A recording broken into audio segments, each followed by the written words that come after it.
My daughter's deadbeat bio father wants to use her as therapy for his wife. I'm going to preface this by saying my 6-year-old daughter's father, I'm going to call him Jeff, has never been my romantic partner. We had a one-night stand. I don't like people calling him my ex since it makes it seem we had some kind of emotional attachment. He was never involved after I told him I was pregnant and actually wanted me to terminate the pregnancy, but I decided to raise my child alone since I have enough money to raise her without child support. For the whole pregnancy and the first 4 years, Jeff was not in the picture. On my mother's recommendation, I did send him pictures and invited him to special events, but he always replied he had no interest in my daughter. 2 years ago he reappeared and began demanding parental rights. When I didn't do what he wanted, he sued and was told no, he was not getting parental rights. He was given the offer to pay child support and then we can revisit giving him actual rights, but he has refused. He has the money, much more than me, but he refuses. I still offered to let him see my daughter in a casual manner, no child support needed, with the agreement anything legal, medical, or educational will not involve him.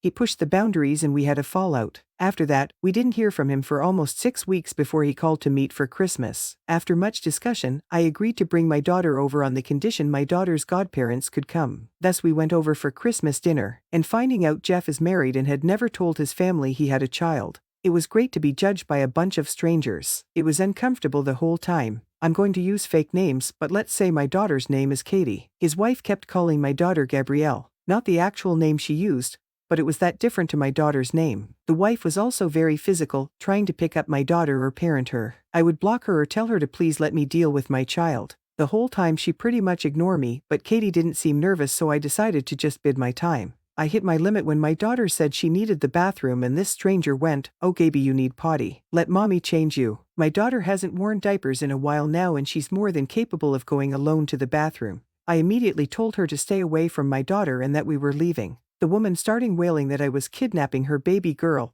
and tried to lunge at me. Her in-laws got in the middle and hold her, consoling her and saying that we weren't leaving and for her to calm down like she was the victim. At that point I just glared at Jeff and told him he better explain or I would be calling the police. He asked me to speak in private in another room and that I could just leave my daughter with his parents. No way that would ever happen. Katie's godparents took her with them despite the wife having a full meltdown. Jeff and I spoke outside and he explained that he and his wife recently lost a daughter. I'm not going to give specific details on that, all I'll say it was sudden and nobody's fault. And as I can only imagine it had caused some psychological issues to his wife. Apparently he had the brilliant idea that having Katie pass as their lost child would help his wife, without telling me, and that's why he wanted visitations and parental rights. He pleaded for me to leave my daughter with him for a little bit. I asked him what was his plan when his wife heals. His response was disgusting, "Well, I'll just send Katie back with you and it will be just like before." I told him he was insane if he thought I would let him use my daughter like that. What his wife needs is therapy with a professional, not feeding her delusions. And I would not let that woman within miles from my daughter. He told me I was being cruel and didn't know the pain of losing a child. I agreed with him, but reminded Jeff that my priority is not his family, it's my child. What he and his family do to work through their grief has nothing to do with us. I also told him to call his lawyer because I am making sure he never has contact with my child. So that's what I'm bracing for. He's been blasting my phone since Christmas, but I can easily ignore him. My daughter and I are doing a small travel vacation. This isn't an update, just something I feel needs to be said. My daughter is set for life monetarily. She has a trust and I make really good money in my position. If she was 18 right now, I could put her through college without a loan. She doesn't need child support for quality of life. If I could get child support and never worry about her father trying something, I would be suing him in a heartbeat. But after talking to a lawyer and realizing the risk, I've taken the decision that child support, or possible inheritance, is not worth my child's safety. Safety is always first. Update. Hey everyone, Happy New Year. This isn't so much a real update as just letting people know we are home and safe. My daughter is spending the rest of her vacation with her godparents on another trip while I work on things. Moving might be something I'll be looking into, though that is a long-term plan considering all it takes. I won't share too many details on what my lawyer is going to be doing, but we are absolutely going to push for a restraining order. I might not post for some time, at least not until things settled. I do appreciate all the support and good advice. I'm taking a lot of it into account as I plan how to move forward. Update. Hey everyone, I decided to post a last update since I will be going full silent for a long period.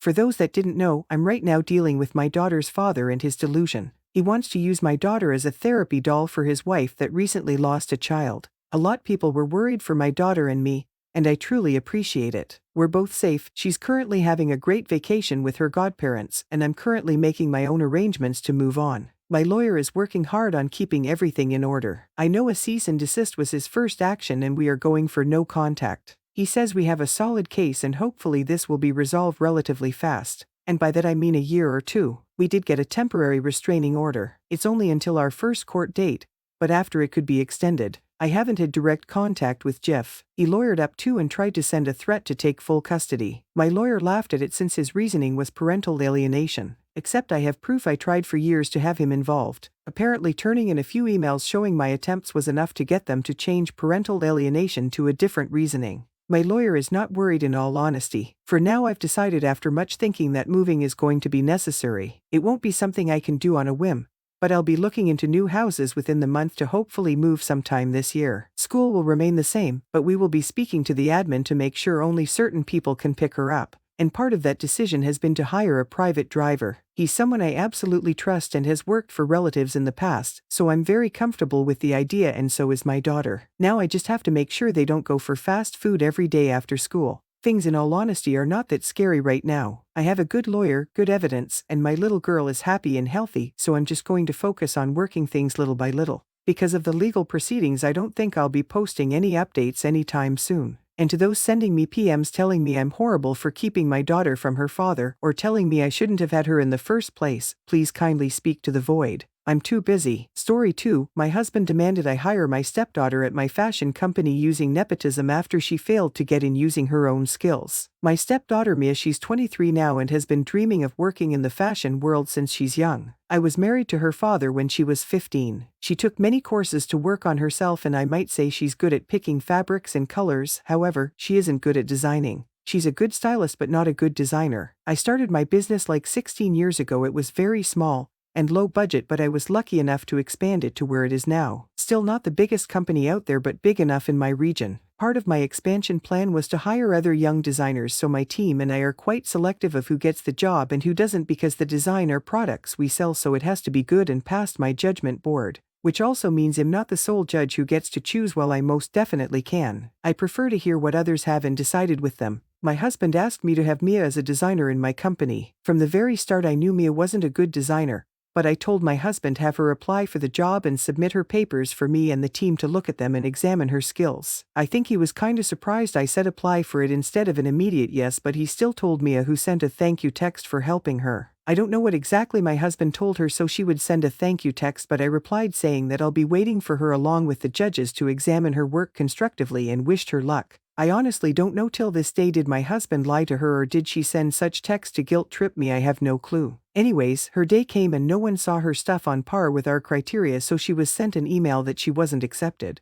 Let's just say H got loose from here. My husband told me how this is nonsense and unfair that I didn't accept her. I told him I'm not the sole decider, I have a system in place full of judges, but he wanted me to bend the system for Mia. If I did that, my credibility in front of my employees would sink and I'd lose them eventually. Plus if Mia got in, her fellow designers won't respect her because she'd only get in for being my relative, not for her skills that are far behind her fellow designers. It is a huge risk for me ethically and financially to include Mia. My husband proceeded to tell me the list of courses and work Mia has done to achieve her dream. I told him I understand, but she still hasn't got the skills at least to meet my criteria. She could apply somewhere else and get accepted. Mia later sent me a long text of how I failed her and she doesn't want to see or hear of me anymore. Update to answer frequent questions. 1. Can she be a stylist, assistant designer? Yes, if she applied she can. However, designers get to choose their staff and team, not me. So it is up to the designer to let go their current stylist or not, or add extra stylist. 2. She didn't reach out to me, her father did, so logically I talked to her father, and when she went to me directly I told her she will be examined constructively, didn't skyrocket her expectations. 3. Can she be an intern or an amateur designer? No, because we only hire established designers, not students. 4. Which is the most important, Mia didn't request help, didn't request mentoring, and didn't request opinions. She requested a job at my business. 5. Since she wanted business I gave her just that. A very professional setup.